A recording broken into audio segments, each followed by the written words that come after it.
साथियों, आज भागीदारी परिवर्तन मोर्चा के द्वारा ये वर्चुअल कार्यक्रम आयोजित किया गया है। वर्चुअल कार्यक्रमों का आयोजन ये अब आचार संहिता का भाग और हिस्सा हो गया है।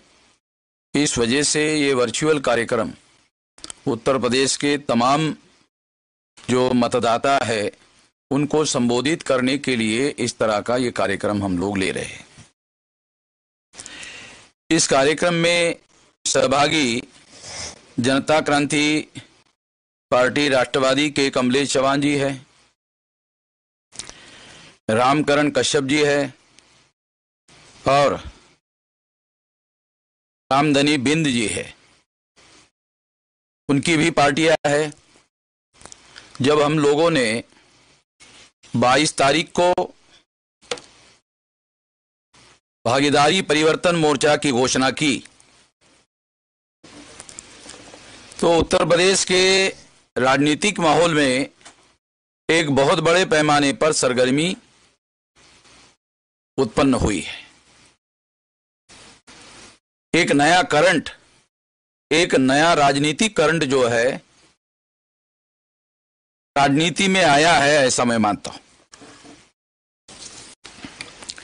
सबसे पहले तो हम लोगों ने ये भागीदारी परिवर्तन मोर्चा क्यों बनाया, इसे हम लोगों को जानना और समझना बहुत जरूरी है। 15 अगस्त 1947 के बाद और उसके आसपास देश के इतिहास में कुछ बातें ऐसी घटित हो रही थी जिसके तहत ये कहा जा सकता है कि बाबा साहब अम्बेडकर के द्वारा इस बात का आग्रह किया गया कि अंग्रेज जब भारत छोड़कर जाए तो केवल छोड़कर जाने का काम ना करे, उनके निगरानी और नियंत्रण में, मार्गदर्शन में भारतीय लोगों का चुनाव हो और चुनी हुई संविधान सभा हो और वो चुनी हुई संविधान सभा के द्वारा संविधान का निर्माण किया जाए। इस बात का आग्रह बाबा साहब अम्बेडकर के द्वारा किया गया और उस आग्रह को स्वीकार किया गया और एक संविधान लिखा गया जो 26 जनवरी 1950 को लागू कर दिया गया। 26 जनवरी 1950 को जो संविधान लागू किया गया, अगर उस पर अमल किया गया होता तो भारत में बहुत बड़ा परिवर्तन आ गया होता। अगर हम लोग भारत के संविधान की जो मौलिक विचारधारा है, उसके जो मौलिक अधिकार है, जो फंडामेंटल राइट है और साधारण से साधारण आदमी को इस देश में राजा बनने का जो अधिकार बहाल किया गया है, अगर लेटर एंड स्पिरिट शब्द संविधान के और उसकी भावना के अनुरूप यदि परिवर्तन लाया गया होता या अमल किया गया होता तो निश्चित रूप से आज हम लोगों को भागीदारी परिवर्तन मोर्चा बनाने की जरूरत नहीं होती। क्या हुआ? 26 जनवरी 1950 को संविधान लागू होने के बाद 1952 को पहला लोकसभा का चुनाव हुआ। इस लोकसभा के चुनाव में जो उस समय की कांग्रेस पार्टी थी, उस समय के बहुत बड़े नेता थे, जवाहरलाल जी नेता थे, वो प्रधानमंत्री भी थे, वो पार्टी के प्रेसिडेंट भी थे कांग्रेस के।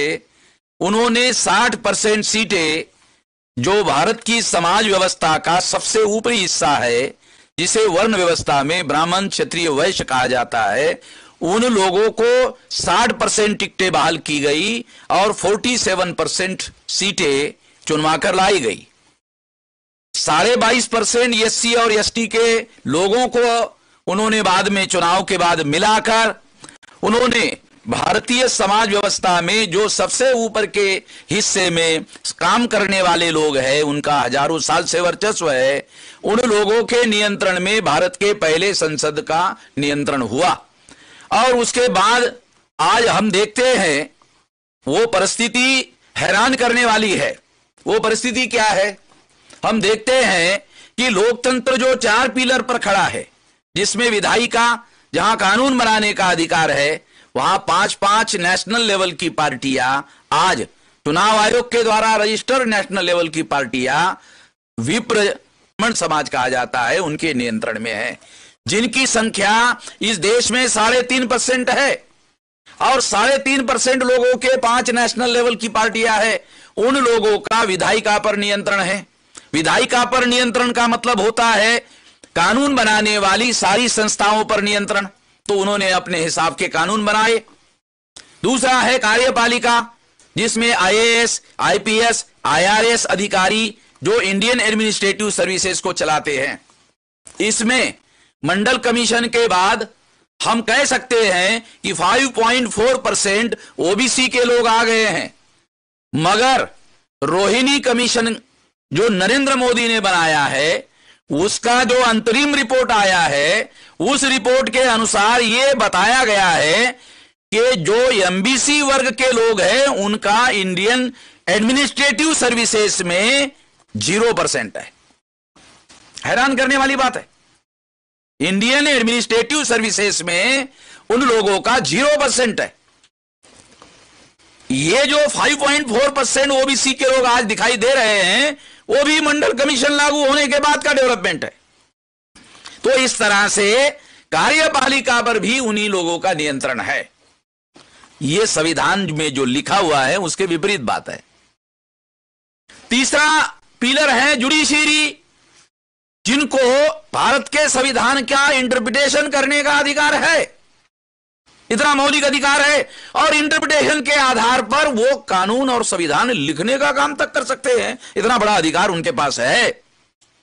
और हाईकोर्ट और सुप्रीम कोर्ट में जो एससी, एसटी, ओबीसी माइनॉरिटी के लोग हैं, उनका एडेक्वेट रिप्रेजेंटेशन हमें दिखाई नहीं देता, पर्याप्त प्रतिनिधित्व दिखाई नहीं देता।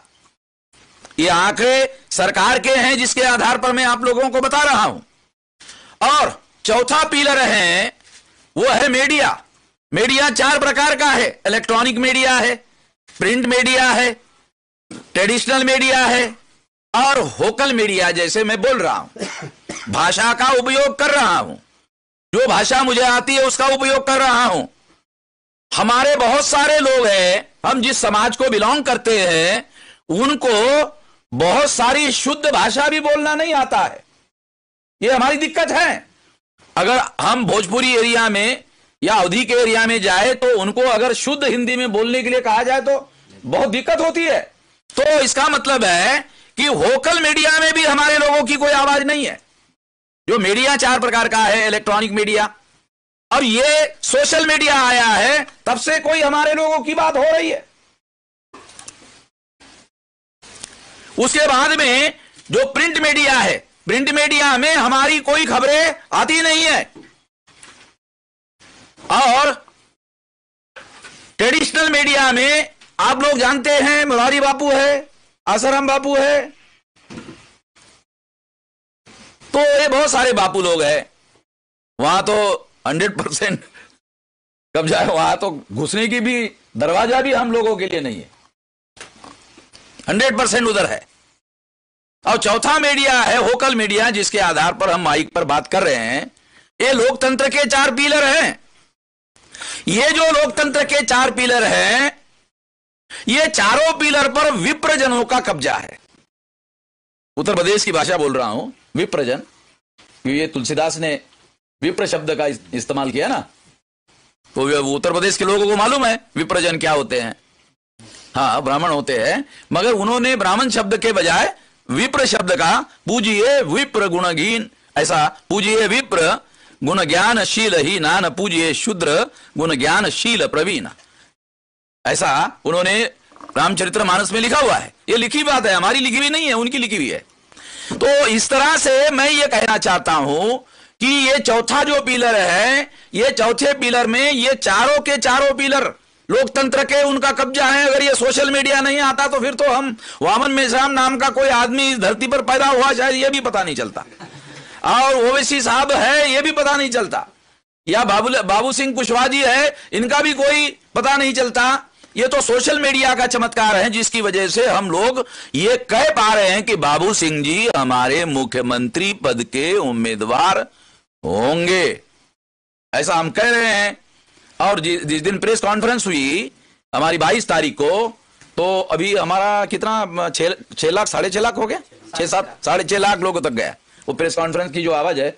वही साहब हमारे केवल आपके अलग, बाबू सिंह जी के अलग, हमारे इस पर 6.5 लाख लोगों तक आवाज पहुंची।